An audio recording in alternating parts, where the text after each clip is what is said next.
course, as we've been doing the last few chapters, let's look at advancements in technology. Of course, electricity is going to be a big issue. Now, we dealt with electricity last time, but what's happening in this period from World War I through the end of World War II, specifically through the Great Depression, is the electrification of rural America. Projects such as what you're looking at here, part of the TVA, the Tennessee Valley Authority, building hydroelectric dams to provide electricity in rural areas. What this does is it really changes the home environment. It means we can have more home appliances and other things that make our lives arguably easier. Speaking of which, we see the rise of home appliances. Again, with electricity, you now open the door to a lot of different ideas. For example, toasters. And of course, toasters look very different in the Victorian than they do by the time we get to this period. We see the invention of stoves and electric stoves. We see the development of refrigeration, modern refrigeration, not the ice box that maybe your great-grandparents had. Travel becomes far faster. We not only have air travel, but of course trains are getting faster, and we're going to see steamliners getting considerably faster, even though boat travel, general cruise travel, is going to fall off dramatically during this period because, of course, air travel is going to get safer and easier. And by the 1930s, we get the development of what's called the DC-3, which is what you see here, which is the first safe and mass-manufactured commercial aircraft for passenger service. The aesthetic of it will also play into a lot of the ideas of Art Deco and Art Moderne that we're going to see. Then we see mass production, and we've talked about this, but it is hitting a point at this point in history that it really takes over everything.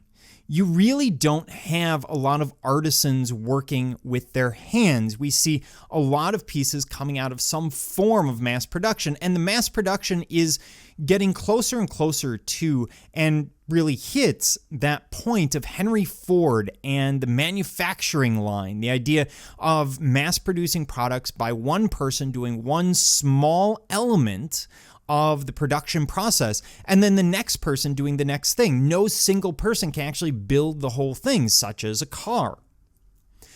Speaking of which, we also have the development of the automobile, which changes cityscapes and changes the way we lay out our homes. Suddenly you need a garage, you need some place to put this car. And it also means we have to develop parking lots, large highways, etc. We also see the increase in and eventual ubiquity of radio and television.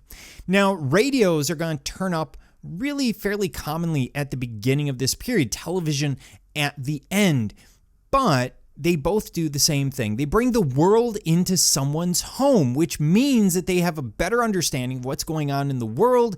It gives them more of a cosmopolitan understanding of the environment in which they live, and it's going to have an impact on their design ideas because, first of all, we have to design places for the radio and television, but also, especially television, will have a huge impact on design, as we're going to see, because people will watch television shows, see a set in I Love Lucy or something along those lines, and they will go, hey, that's a great design idea. I really want her living room.